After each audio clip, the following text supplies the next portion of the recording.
Chandu you know what, ನನ್ನ ಬರ್ಡೇಗೆ ಶೀಲು ಬರಬೇಕಿತ್ತು. ಅವ್ರಿಗೆ ಸುಮಾರು ಕಾರಣಗಳಿಂದ ನನ್ನ ಬರ್ಡೇ ಬರಕ್ ಆಗ್ಲಿಲ್ಲ. ಓಕೆ. ಅದಕ್ಕೆ ಅವ್ರು ನನ್ನ ಬರ್ಡೇ ಗಿಫ್ಟ್ ಆಗಿ ಅಂಡ್ ಯು ನೋ ಇವಾಗ ಬೇಸಿಗೆ ಶುರು ಆಗ್ಬಿಟ್ಟಿದೆ. ಹೌದು. ಬಂದಾಗ್ಲೂ ನಾನು ಯಾವಾಗ್ಲೂ ಶೆಕೆ ಶೆಕೆ ಶೆಕೆ ಶೆಕೆ ಅಂತ ಇರ್ತೀನಿ.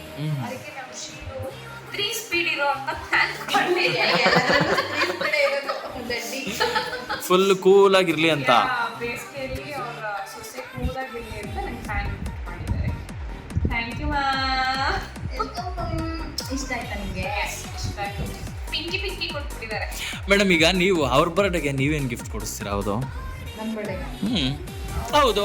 ಇವಾಗ ನಿಮ್ಮ ಬರ್ಡೇಗೆ ಅವ್ರು ಗಿಫ್ಟ್ ಕೊಡಿಸಿದಾರಲ್ವಾ? ನನ್ನ ಬರ್ಡೇ ಕಾನ್ಸೆಪ್ಟ್ ಹಂಗಿಲ್ಲ. ನಾನೇ ಖುದ್ದಾಗಿ ಕೇಳ್ತೀನಿ ನನ್ನ ಬರ್ಡೇನ ಗಿಫ್ಟ್ ಕೊಡಿಸಿ ಅಂತ. ನೋಡು ಲಾಸ್ಟ್ ಟೈಮ್ ಮರೀನಾ ಮ್ಯಾಮ್ ನಾನು ಕೇಳಿದೆ, ಮೇಡಮ್ ನನ್ನ ಬರ್ಡೇ ಗೊತ್ತೈತೆ ನಂಗೆ ಗಿಫ್ಟ್ ಬೇಕು ಅಂತ. ನಾನು ಕೇಳಿದೆ ಅಂತ ಮರೀನಾ ಮ್ಯಾಮ್ ನನ್ನ ಬರ್ಡೇ ದಿನ ಶೆಡ್ಯೂಲ್ ಇಲ್ಲದೆ ಹೋದ್ರು ಬರ್ಡೇ ಮುಗಿದ್ಮೇಲೆ ನನ್ನ ಗಿಫ್ಟ್ ಅನ್ಕೊಟ್ಟು. ಈಗ ನೀವು ಪ್ರೀತಿಯಿಂದ ಇವ್ರಿಗೆ ಗಿಫ್ಟು ಫ್ಯಾನ್ ಕೊಟ್ಟಿದ್ದೀರಾ.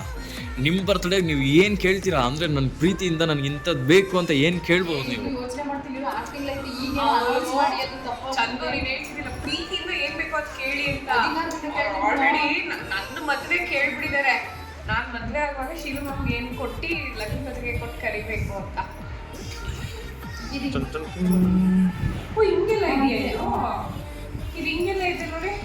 ಹಿಂಗೆ ನನ್ನ ತಲೆ ಹಿಂಗೆ ಹತ್ಬೇಕಂದ್ರೆ ಹಿಂಗೆ ಕೊಟ್ಟಿದ್ರೆ ಹಿಂಗೆ ನನ್ನ ಮುಖ ಹಿಂಗೆ ಆಮೇಲೆ ಮತ್ತೆಗೂ ಬೇಕು ಹಿಂಗೆ ಎಲ್ಲ ಆಲ್ ಇನ್ ಒನ್. ಇನ್ನೊಂದು ಕಲರ್ ಇತ್ತು ನಮ್ಮ ಮನೆಯಲ್ಲಿ ಪಿಂಕ್ ತಗೊಳ್ಳಿ ಪಿಂಕ್ ತಗೊಳ್ಳಿ ಅಂದರು. ಪಿಂಕಿ ಪಿಂಕಿ